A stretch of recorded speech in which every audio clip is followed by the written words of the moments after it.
A Fátima Rocha dizendo: bom dia, Genuíno, sempre foi cirúrgico. Já votei em você para deputado federal. Você poderia voltar ao governo urgente, José Genuíno. Muito obrigado, companheiro. Eu não pretendo e nem quero e nem estou reivindicando. Eu estou dando minhas opiniões pelo Brasil afora. Agradeço os espaços que a imprensa alternativa me dá, porque eu não falo com a grande mídia corporativa ligada às megacorporações. Não falo. Eu tomei essa decisão desde quando a mídia corporativa foi carrasca contra mim. Então, eu não falo. É uma questão de direito pessoal. Mas com vocês do fórum e outros blogs, outros sites, eu atendo na hora, porque é a trincheira democrática que defende a informação como um direito da cidadania. A informação não é do mercado, não é do capital, não é do Estado, é da cidadania. Tem que tudo aparecer, divulgar e discutir e conversar. Edson Joane, bom dia, grande Genuíno. Zé Dirceu comentou sobre a falta de renovação de quadros no Partido dos Trabalhadores. Há pelo menos 10 anos que escuto isso lá no DZ Pinheiros. O que você tem a dizer sobre isso? Grande abraço. Edson Joane faz essa pergunta, Genuíno. Olha, Jones, eu acho que está havendo uma renovação no nível que não é suficiente. Mas está havendo uma renovação. Eu estou em contato com muitos diretórios, fazendo plenárias presenciais, fazendo plenárias virtuais, e há uma renovação. Nós temos que... Agora, não está à altura das exigências. Segundo, o PT tem que insistir na formação política. Você só renova quadros que vêm do movimento social, do movimento popular, investindo na formação política, no conhecimento político, para ter uma militância esclarecida no enfrentamento político. E aí a grande questão que se coloca, Zé, é o seguinte: nessa crise que nós estamos vivendo, e a Europa dá uma lição, se a gente for administrar as regras por dentro só das regras do modelo, nós vamos nos desgastar. E quem é que vem? Quem é que vem com tudo? A extrema-direita. Tem o problema da Europa. Fizeram a guerra, tiraram direitos, sacrificaram a classe trabalhadora e vem com a eleição quem é que tenta aparecer como alternativa? A extrema-direita. No caso do Brasil, eu acho que nós fomos um pouco moderados, nós fomos um pouco domesticados. Eu acho que nós temos que voltar à articulação de base, a investir no debate político, a construir mobilizações que não vai aparecer da noite para o dia, mas pode ser processualmente articulada pelo o PP, pelo PSOL, PCdoB, parte do PDT, do PSB, da Rede, do PV, a gente buscar um bloco. Eu acho que a frente ampla, ela é apenas pontual. Não adianta, o Lula tem que rever essa maneira de se relacionar com essa frente amplista, porque esse condomínio frente ampla não entrega nada, só pega, só quer. Nós temos que fazer uma frente com base em acordos pontuais e fortalecer o núcleo estratégico da esquerda e das forças progressistas e dos movimentos sociais.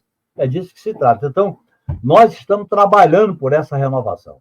E eu digo para você, Azen, para quem fez a pergunta, que eu estou investindo boa parte do meu tempo em formação política, em debate político, para que essas novas lideranças votem e assumam o papel protagonista dos partidos de esquerda. Genuíno, o que você acha dessa agora futuro? Neste fim de semana, o Javier Milei da Argentina vem para cá, para o Brasil, não vai para Assunção, para o encontro do Mercosul, não encontrará o Lula, mas vem para um evento da extrema-direita aqui para encontrar o Bolsonaro em Santa Catarina. O que lhe parece essa ação do Milei, não só aqui na Bolívia, contra a Bolívia, contra a Venezuela? A ação do Milei mostra que a extrema-direita está se articulando mundialmente. Primeira coisa. Segunda coisa, eles têm lado e não esconde as suas posições.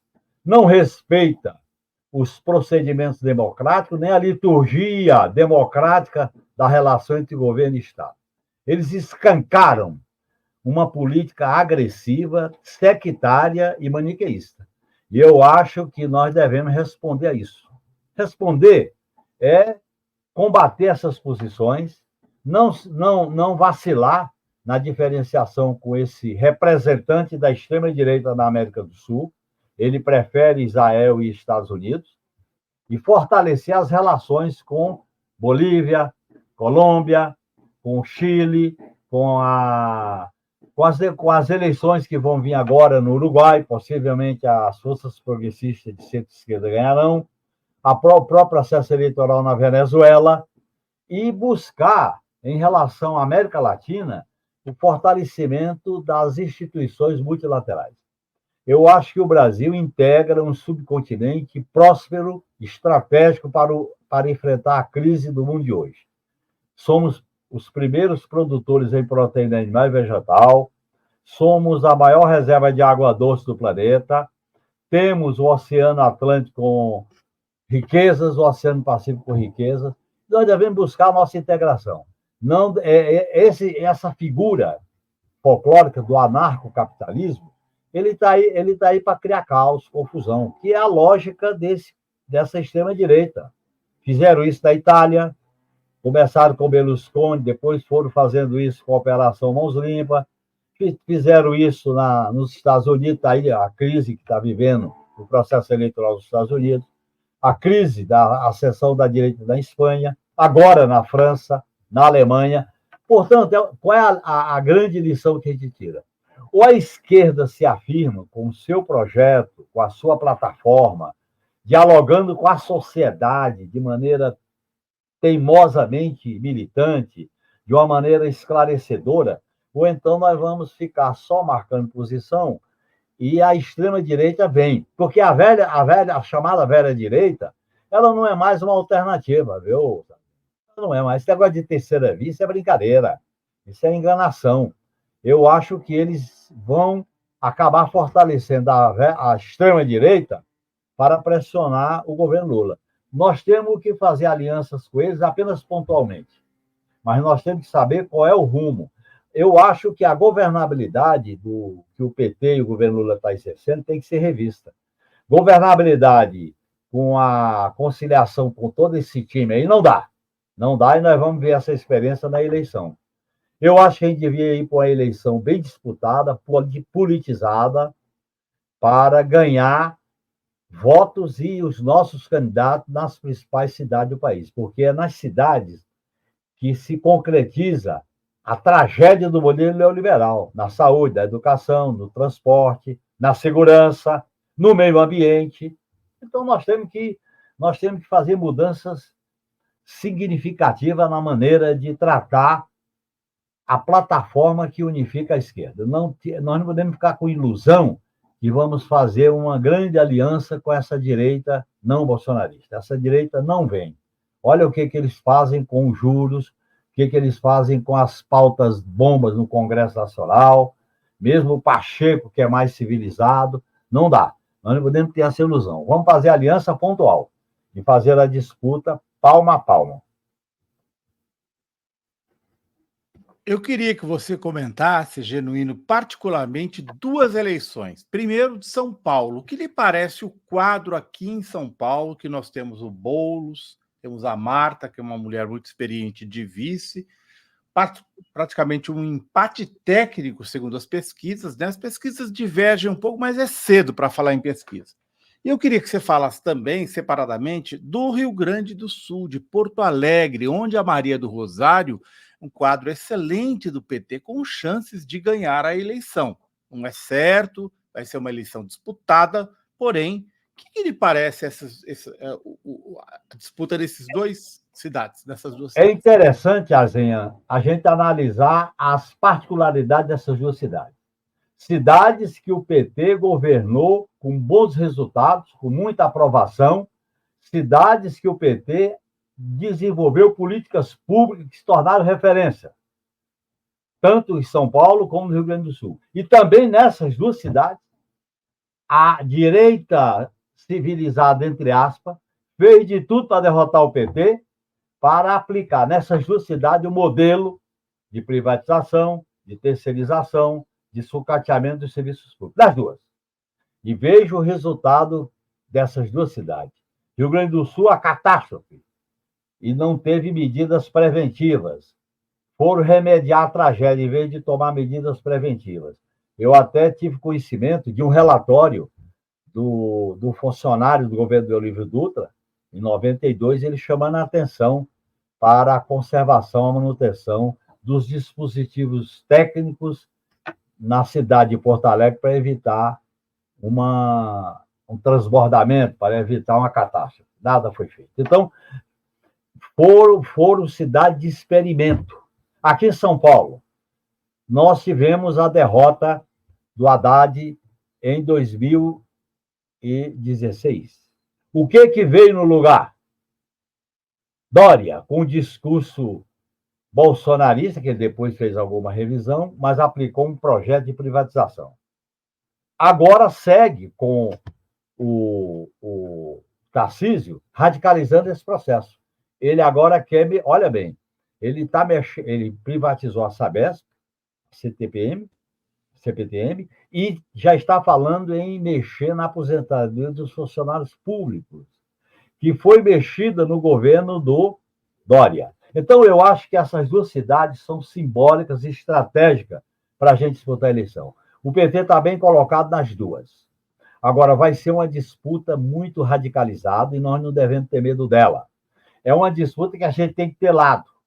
A aliança da Maria do Rosário em Porto Alegre é uma aliança de quem futuro, com o PS, com o PSOL. E a aliança aqui com o PSOL na cabeça de chapa.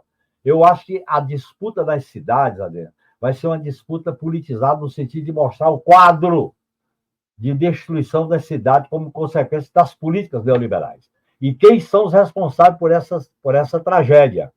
E fazer um debate, porque essas cidades vão revelar o dilema. Você vai ter que discutir segurança, vai ter que discutir o meio ambiente, vai ter que discutir a saúde, a educação, vai ter que discutir o grande problema, que é a questão da mobilidade nas cidades, a questão da moradia nessas cidades. E esse é um debate da agenda alternativa ao modelo neoliberal. Portanto, essa não é uma eleição qualquer. As duas cidades vão ter uma eleição que terá um significado muito grande. Nós temos que ganhar. Primeiro, ganhar politicamente. Segundo, ganhar eleitoralmente. Eu acho que aqui eu estou vivendo mais a campanha do Boulos.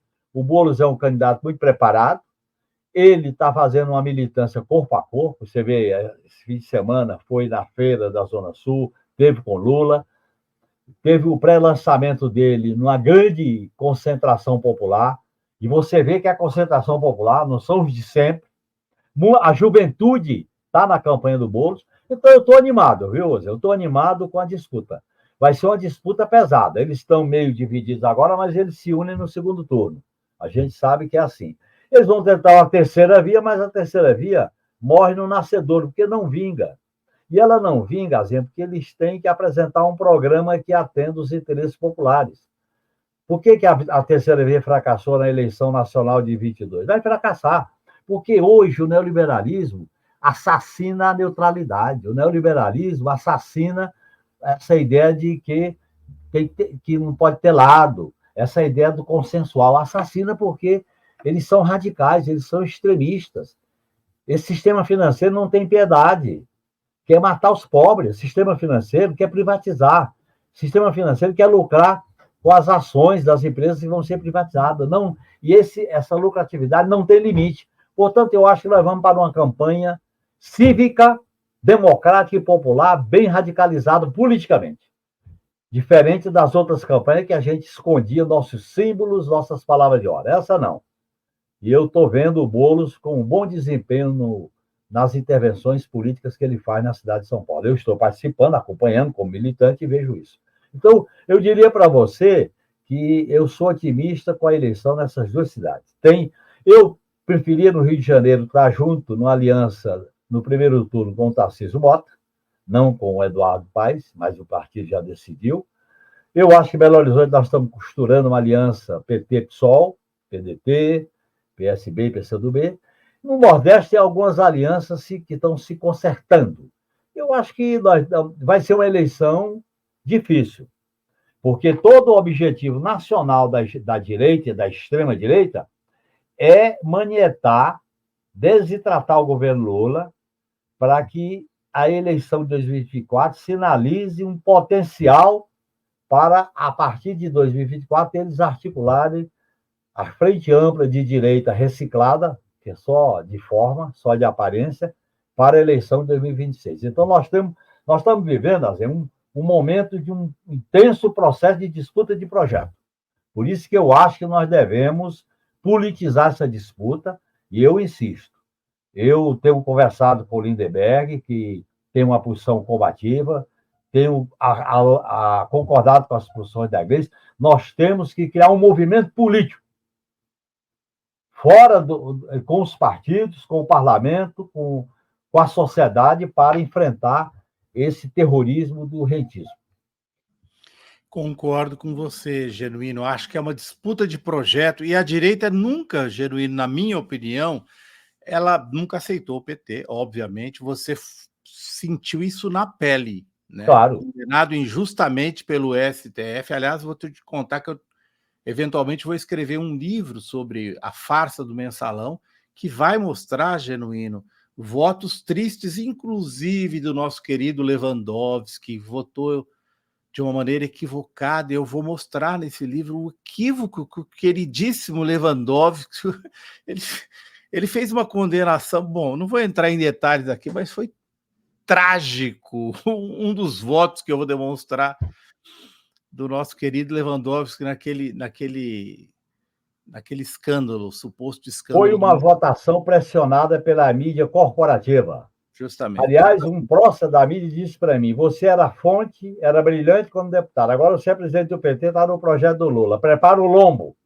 E eles começaram a atirar em mim com bala dum-dum, aquela que entra e fica explodindo com o tempo. E agora, né, tá de volta isso, porque eles miram agora a direita, a terceira via se juntando com a extrema-direita, porque o objetivo é tirar o Lula do poder em 26. Eles não, o modelo capitalista brasileiro e o modelo político, Azenha, desse presidencialismo com o parlamentarismo com muita força, é barrar uma alternativa popular de esquerda. Quando o povo quer ter vez, quando o povo quer ter autonomia, quando o povo quer ter soberania, eles não aceitam.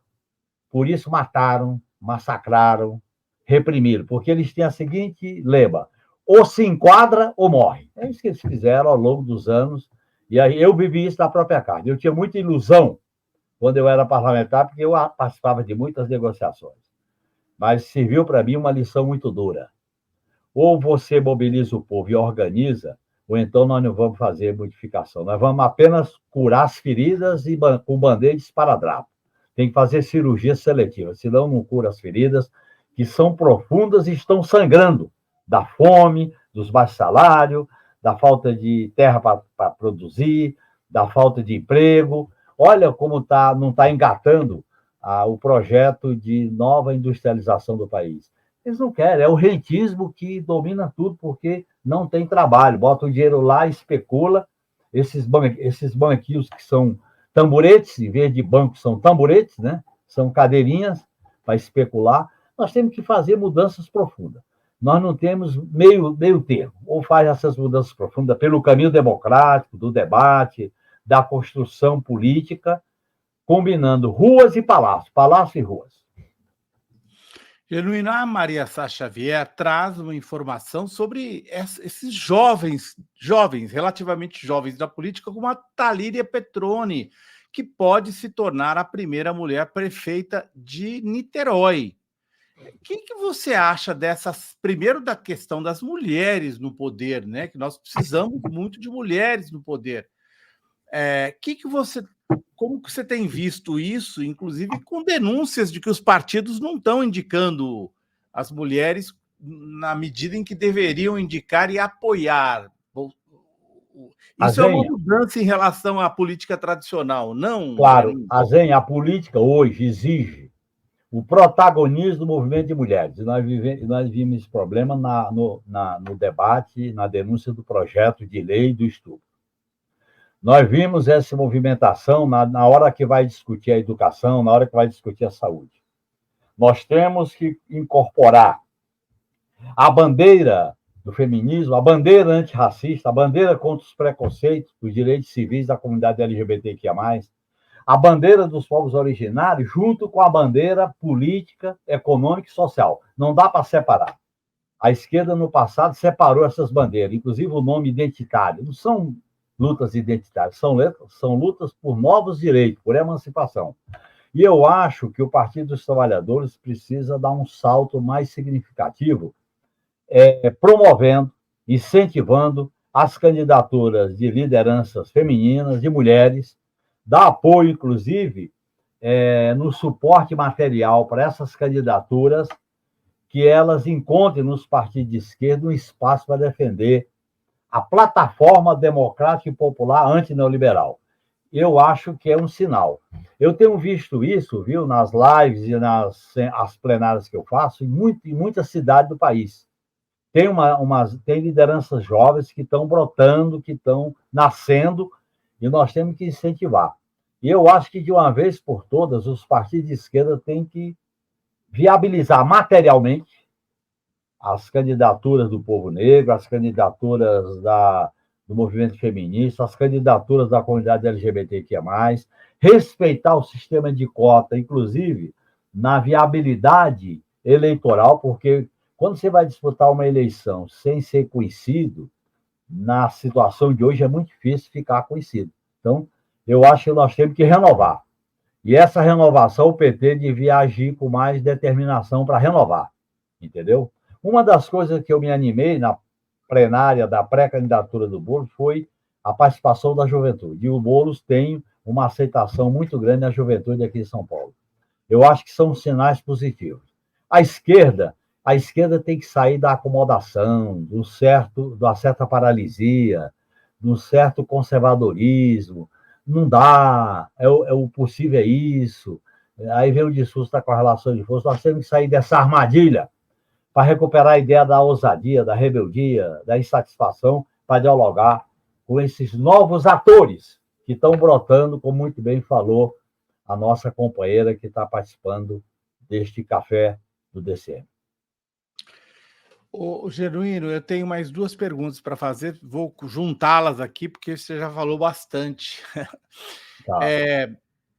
Eu queria falar de França, cujo segundo turno é no domingo, e também o presidente Lula, ontem, na Bahia, ele falou que não sabe o que está se passando com o Joe Biden, mas há um risco grande da volta do Trump. Genuíno, agora em outubro desse ano, né, a eleição nos Estados Unidos. Então, há essa possibilidade, né, de volta do Donald Trump, e ao mesmo tempo agora, domingo, no segundo turno. E aí eu queria que você comentasse, na França, o papel do Mélenchon,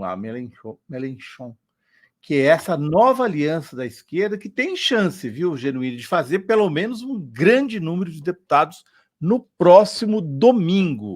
Então, você acha que essa aliança de esquerda da França, que junta comunistas, socialistas, o partido do Mélenchon, que é uma esquerda mais vibrante, vamos dizer assim, né, que diz o que pensa... França insubmissa. França insubmissa. O que lhe parece a primeira França e o Trump já junto com isso? Olha, em primeiro lugar, Zenha, foi bom você colocar esse tema. Quem é responsável pela ascensão da direita na França, na Alemanha, na Europa, foram os governos de centro que aderiram à política da OTAN e dos Estados Unidos no enfrentamento da Rússia na Ucrânia.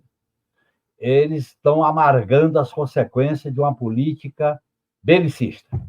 Segundo, a social-democracia tem que avaliar bem, isso vale para a esquerda, de que quando a esquerda se desfigura no programa, na mobilização, nas políticas públicas, abre espaço para uma direita extremada. A gente já viu isso na Argentina e agora estamos vendo na França. E é animador. A França da liberdade, igualdade e fraternidade, a França da Marselhesa, que nos alegrou tanto, que nos alegra, produzir uma unidade da esquerda. O caminho é frente de esquerda. Eu sou um defensor, inclusive aqui no Brasil, de uma aliança mais à esquerda, de uma aliança que eu chamo mais estratégica, mais profunda, com base no programa, e eu acho que nós estamos vivendo um momento importante na situação da Europa. A Europa está pagando o preço da submissão ao imperialismo americano e à OTAN. Sobre os Estados Unidos, Adenha, Eu confesso a você que assisti aquele debate. Assistindo aquele debate, eu tive a seguinte sensação: veja a que ponto chegou o imperialismo estadunidense. Dois candidatos que refletem a crise dos Estados Unidos, da decadência política dos Estados Unidos. Então, esse modelo de democracia, esse modelo que tenta colocar para o mundo, está deslegitimado, está desmoralizado, está nu. Portanto, eu acho que a possibilidade de ascensão do Trump é muito perigosa, essa possibilidade para reforçar a articulação da extrema-direita no plano mundial. Vamos deixar isso claro. Agora, para enfrentar, o que fica claro? Para enfrentar a extrema-direita, nós não podemos arquivar, engavetar as nossas bandeiras, as nossas palavras de ordem, as nossas mobilizações. Então, eu acho que a própria crise do governo Biden, que tomou uma série de atitudes econômicas e sociais positivas, o emprego aumentou, o salário, etc. Agora, diante da disputa política global, ele repetiu a velha política da extrema-direita, particularmente na guerra na Ucrânia, na submissão à Europa e, mais gravemente, no apoio ao governo de Israel na política de genocídio contra o povo palestino. E eu acho que ele está pagando um preço muito caro. É curioso isso, né? É curioso, só pontuando para você concluir. É curioso porque o Joe Biden está dando resultado na economia, mas, curiosamente, ele está apanhando na política. Aí fica uma lição, viu? E é bom você colocar isso, Azia, porque dá uma lição para nós da esquerda. Nós estamos vivendo uma crise sistêmica tão ampla e múltipla que você não pode imaginar que é a economia o determinante. Por exemplo, a ofensiva das ruas contra o projeto de lei do estupro. Não era a bandeira econômica, mas se relaciona com a questão econômica. Numa crise como essa, nós temos que estar muito atentos. Às vezes, uma faísca incendeia vamos dizer assim, a pradaria, porque há um clima favorável. Então, eu acho que nós temos que ficar muito atentos. A esquerda tem que abraçar as ruas, abraçar a sociedade, limpar os ouvidos, ficar muito atenta, porque você tem um pulsar. A crise, ela é dura, mas ela também possibilita grandes oportunidades. E nós estamos vendo a tragédia da Europa, particularmente da França, e o surgimento de algo que era impensável, que é uma unidade da esquerda, de todas as forças de esquerda e centro-esquerda. Isso é positivo. Olha, eu acho que nós estamos vivendo, nós vamos viver um grande período histórico com essa multipolaridade, com esse mundo multipolar, com o aguçamento da crise, e eu acho que, mais do que nunca, a esquerda tem que ser protagonista de uma alternativa a esse modelo hegemônico do imperialismo e do neoliberalismo.